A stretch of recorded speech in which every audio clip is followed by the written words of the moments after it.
Good morning. I'm Karen Christensen, host of Train Time, and I have a very special guest for you today, Ian Hodkinson of Alstom, based in Montreal, who is the technical and business director of transit systems at Alstom, which is a uh, big, obvious, an international rail company.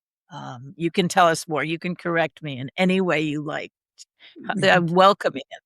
Well, thank you so much, Karen. It's nice to meet you. And indeed, Alstom is, I think it's the company with possibly the broadest reach in the world in terms of passenger rail. And we have, I think one of our claims to fame is also that we have the broadest scope of different types of products. So we do Mhm. everything from light rail trains up to high speed trains like TGVs in France.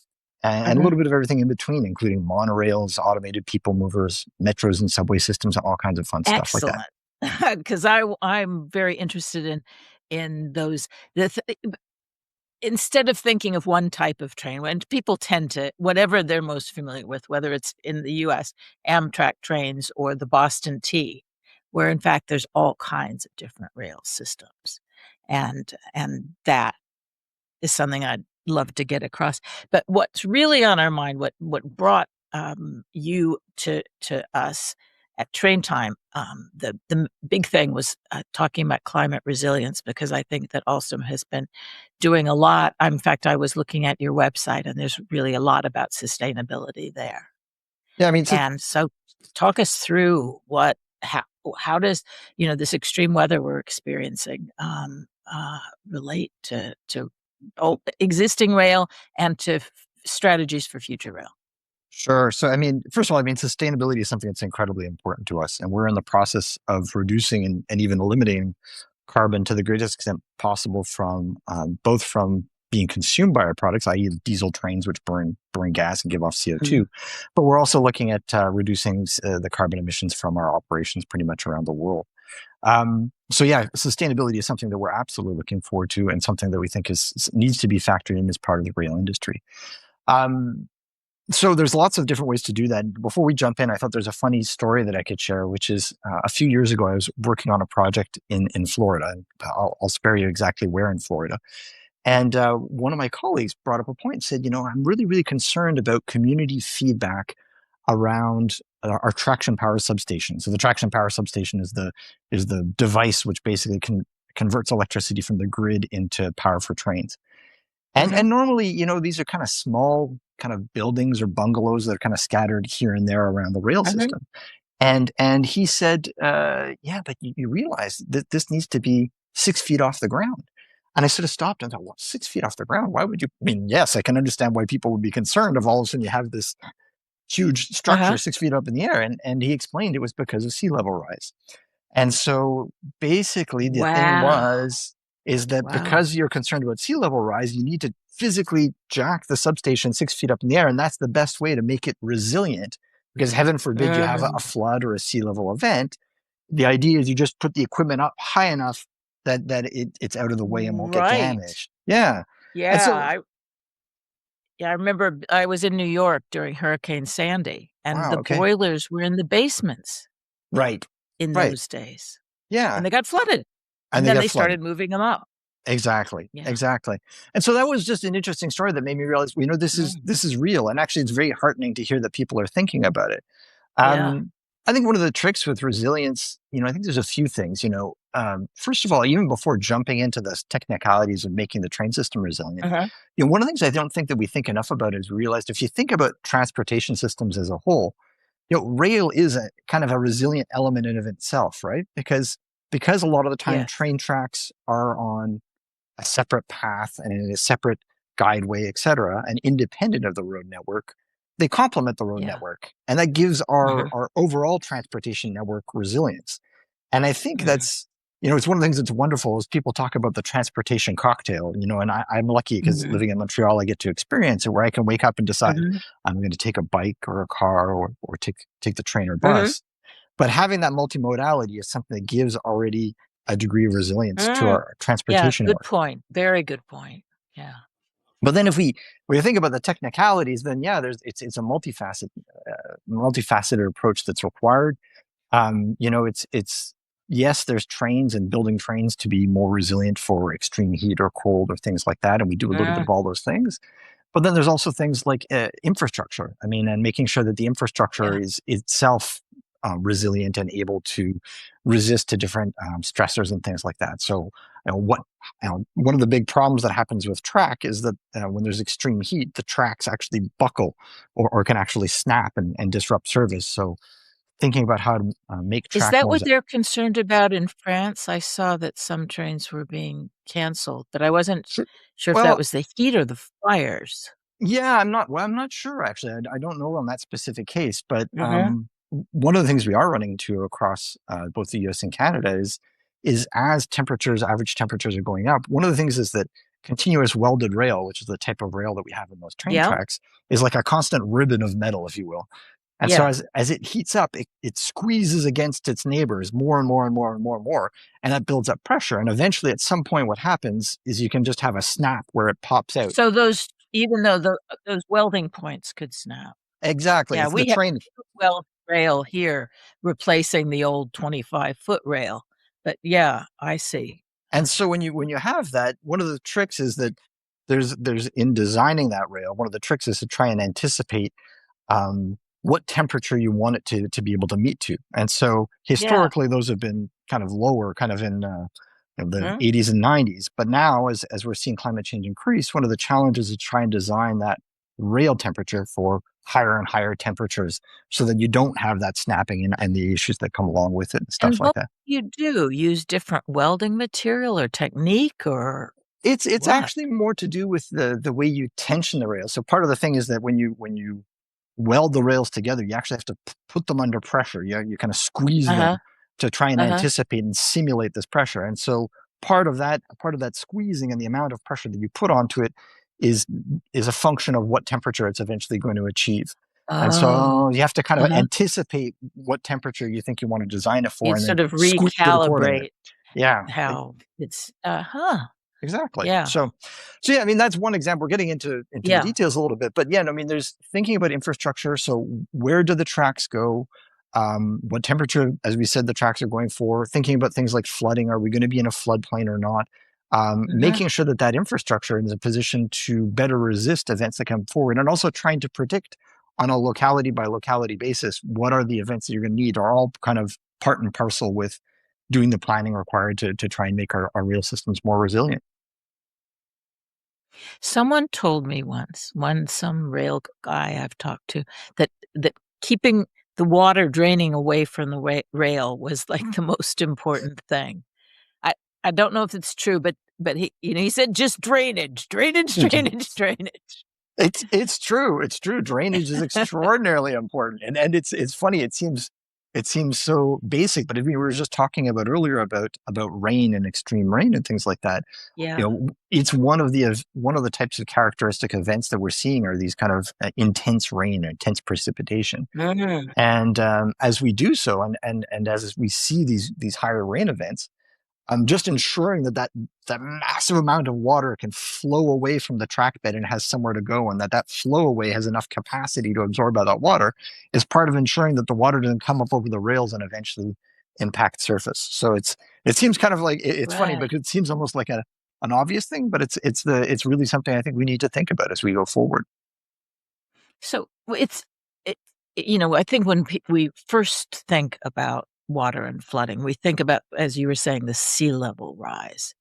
But I know I live in New England, and we've had a couple of hurricanes that have washed out. I don't know why we've been lucky, touch wood, lucky so far here in the Yeah, Berkshires, but Vermont and the Catskills, so similar, mountainous areas, have had terrible flash flooding, that's really been destructive. Now, I haven't seen anything about trains there. I wasn't looking to see what, but it's certainly, I know that, train lines here run along the river. Um, absolutely. And there was an event a few years ago. I wanted to say it was in 2000 or 2020 or 2021, something along those lines. It was during COVID in Toronto, where Toronto received a uh-huh. tremendous amount of water in a very short period of time, and trains were stranded, and there was an impact on service and transit and transportation around the city as a whole. Um, and certainly there were some cases where, there was a lot of reflection, I think, afterwards about how to make the network more resilient. And it reminds me of another interesting story, which is that Mhm. in France, one of the things that we have, like everywhere, we're starting to see more flooding and things like that. And some of our light rail vehicles, there's actually a video out there you can see where our light rail vehicles are actually going through flooded sections.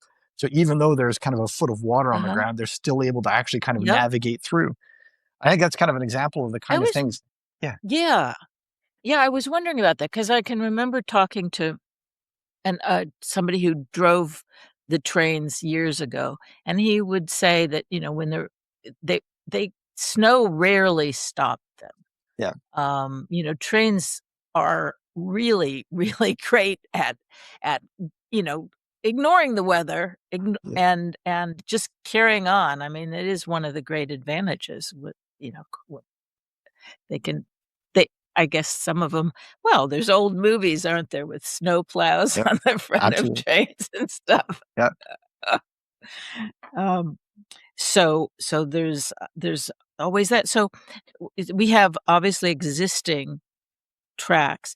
Do you What do you think we're gonna end up having to do about existing rail? And now, at first, tell me, in Canada, yeah. is the system similar to what we have these, in the US, sort of, around urban centers, we have some commuter rail, and then we have, some of the old long distance rail, but there's quite a lot of freight rather Yeah. than passenger. Yeah, I mean, Canada's there's a lot of similarities between Canada and the US. So our freight system is basically this very similar to the US freight system. We have Mhm, two main carriers, and some of the big US carriers operate in Canada as well. So and much like in the US, there are commuter rails around systems around the major cities. So Canada, or excuse me, Montreal, Toronto, and Vancouver both all have commuter rail systems. mhm. Um, those systems run on a mix of the class one freight railroad tracks, and some of them operate on their own tracks, which is fortuitous.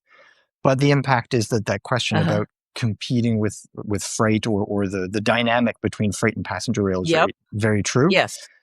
Uh, Yes. and the same is true for our Uh-huh. intercity. So much as Amtrak in the U.S. operates primarily on host railroad tracks or Class One fair, track, the same is true in Canada, and that Via Rail operates Uh-huh. primarily on host railroads. And there's a dynamic there because the legislation in Canada is actually a little bit more conducive for the freight railroads, and that freight railroads actually have priority over passenger. And so one of the challenges is that Oh, where in theory, they don't here. In exactly. reality, they do. Exactly. And so yeah, that has impact on time performance and things like that. It's a real challenge for the operator here in Canada. So very similar in that regard. One place where things are a little bit different is on in urban systems. So when I mean urban, I'm thinking about light rail or subways and things like that, and Uh-huh, that we have uh-huh. a little bit more adoption of some European standards. So we see a little bit more European type trains in light rail systems and in urban subway and metro systems and things like that. So there's a little bit more of a mix on urban systems, whereas commuter and intercity are very, very, very similar to what we see in the United States.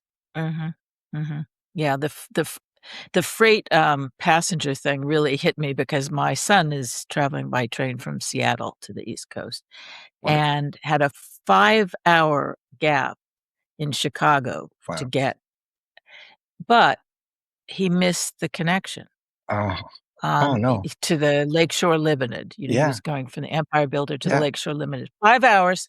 They were more than 5 hours late, Oh, so geez. he's stuck for a day. It's tough for a day. Um, a bit of a glitch there, but we're back with you, and Ian, what should people know about climate resilience in trains? What do you think the most, just like regular folk who ride trains, who love trains? Well, I think there's a few things. I think one is I think that trains have the potential to be an extraordinarily resilient mode of transportation, right? I mean, I think Um, you mentioned earlier the great example of snow. I mean, how trains can get through snow and weather we never imagined driving through, and trains Mm, kind of still plow through. And we also talked about flooding and the possibility that trains can ford flooding. And also the transit cocktail we discussed earlier. So I think trains can be this incredibly powerful tool in offering a more resilient transportation system.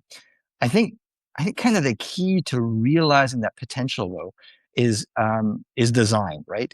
And I Mhm. see that at two levels, which is that we're very lucky in both the US and Canada that we're still in a phase where we're building new systems and looking to Mhm. expand rail Yeah, networks. yeah. And so as we do, I think we need to factor in, resilience designs from the get go. Talking about resilience and Mhm. extreme weather is something that we need to think as part of the design criteria from the beginning. And the complement to that is as we renew pieces of old infrastructure, bridges, rights of way, et cetera, to also factor them in then, because it's, as soon as we touch part of the system, it's an opportunity to go and think about how we can make the overall system more resilient and make it more, ensure that when you are stuck somewhere, that it's not because of weather and you can get out because of weather. Right. And is that being done? Eh I think to some degree, I don't think it's uniform across. I mean, we shared the Mhm. example of the system in Florida with the traction power Yeah, substation 6 feet in the yeah. well. So clearly, it is being taken into account in some cases in some locales. I don't think it's systematic. So Mhm. I think something that we need to start doing is, and I think it's a broad field, Garrett, because the first kind of step of the problem is what is that extreme weather? We need to sort of project and say, Yeah. what are those extremes? Is it high temperature? Is it the flooding we're talking about? Is it blizzards? What is it? And Mhm. having that, we can then, from a design perspective, start to say, well, okay, we need to think about a train or infrastructure that can resist against those elements. And I think we need to do that almost as systematically as every new system we build. We should be factoring in some of those considerations and Mm. ensuring that there is some of that resilience baked in from the get go. Like they're building, or hoping to build a tunnel under the Hudson, Right. big, Yeah.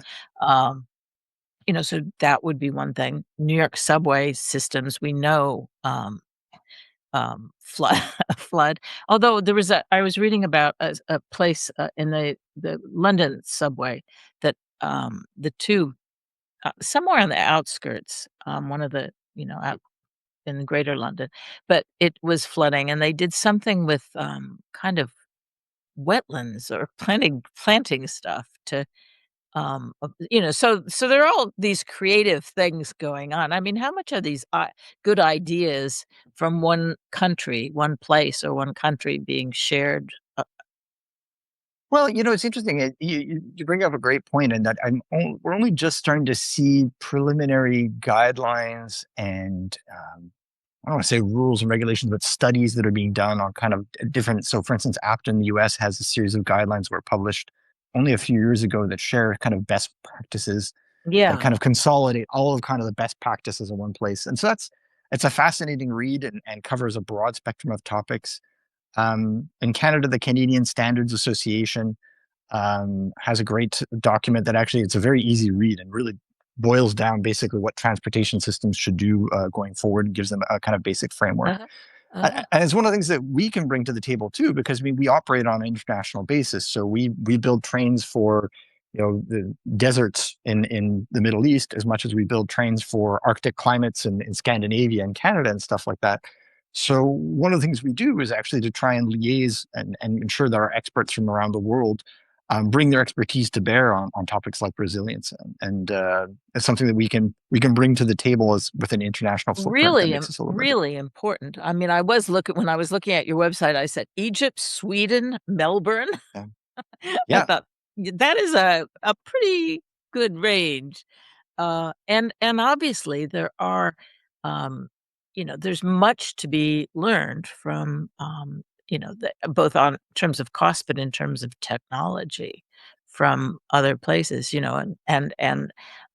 one of the issues that I wonder if this is true in Canada here, because things are done so much under the federal system, so much state by state, um, that it really and there's often not the collaboration that, one would like to see. Do you have that issue in Canada? There's well, it's. I mean, the question of governance is an interesting one because it does vary a little bit from mainly from province to province. Mhm. So each of our provinces have structured. I mean, there's some organizations like Metrolinx in Toronto, which is really an umbrella organization which covers all of the transportation operations and planning and they've been doing tremendous work developing new systems in and around Toronto. It's a little bit different with TransLink in Vancouver, slightly different governance structure. But there is strong collaboration between those different agencies, and it's a we're geographically vast as a country, but in terms Yeah. of number of agencies, it's not as numerous as it is in the U.S. And so Uh, I think there's somewhat tighter links between different transit yeah. agencies to share a little bit of best practices and things I like think that. that would be helpful. I mean, where are there points when the US and Canada collaborate? And of course, I've just read that Mexico seems to be planning to invest more in trains too. So we've got North America. I mean, I was just in Mexico and there weren't really any, much in the way of trains, but I that would be really great.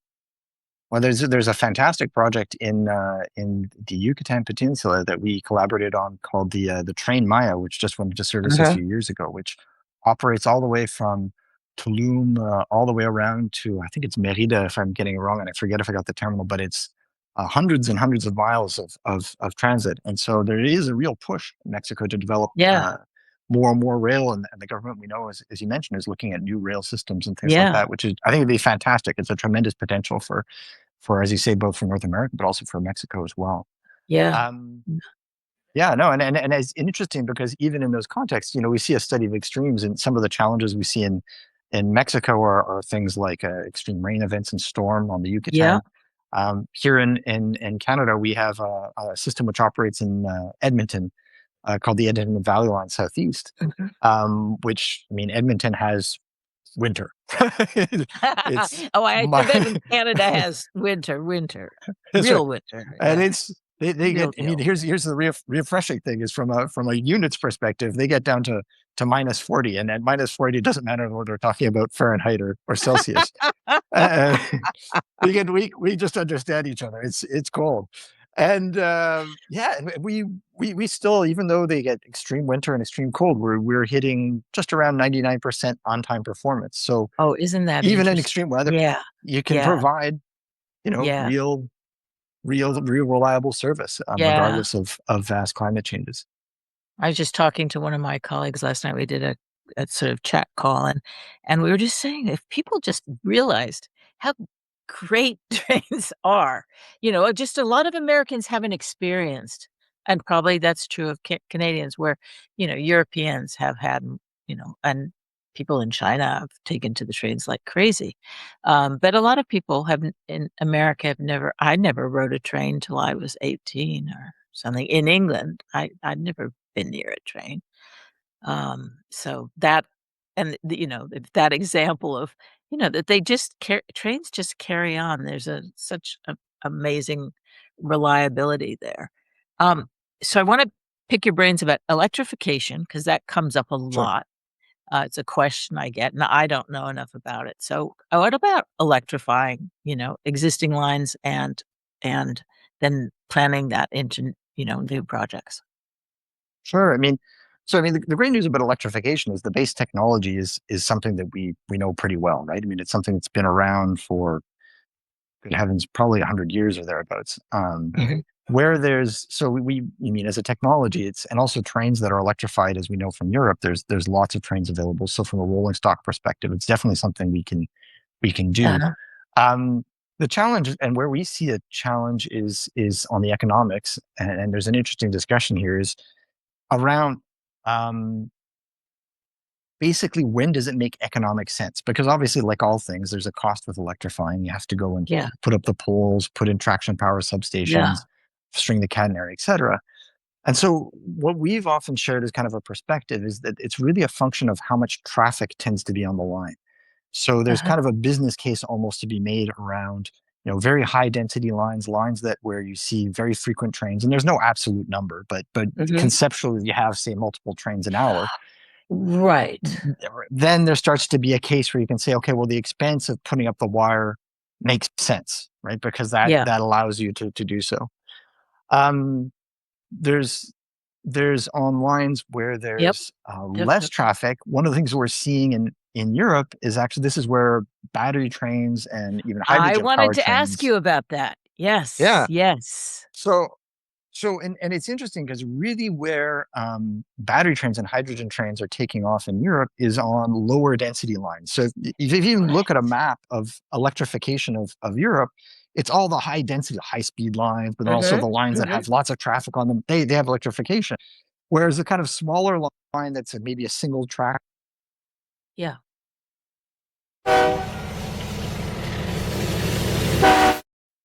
We're back again, carrying on.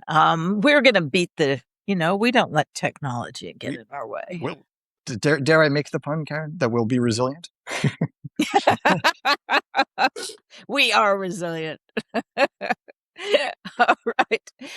And we're talking about, electric trains, and I'm so glad you bring up this thing about battery. So where are they being used, and what does that mean for us? So, I mean, really what we're seeing in Europe is it tends to be what we over here would call regional rail lines, which is something I'll loop back and explain that in a second. But so it's lower density lines that connect small communities. And the way I kind of explain it Mhm, in North American terms, it's kind of like a Greyhound bus, but on rails, essentially. And mhm, so these mhm. smaller communities only need maybe a few trains a day, four, five, six conceptually, let's say. And Yeah. given that there's so little traffic, it doesn't really make a lot of sense for the operators to string up electric wires and things like that. Mhm, So the solution is to put batteries on board the trains.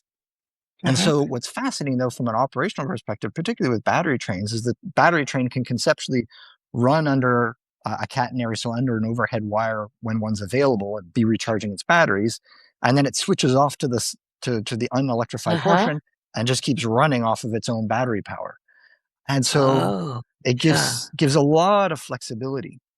And so to your question from a North American perspective, certainly conceptually, I think there's a lot of lines, a lot of opportunities to use that type of technology as a solution for reducing Mhm. carbon footprint in the States. The big challenge is where to put the recharging points though, is where do you put Uh-huh, overhead wire for them to uh-huh, recharge because so little uh-huh, of our network in North America is electrified.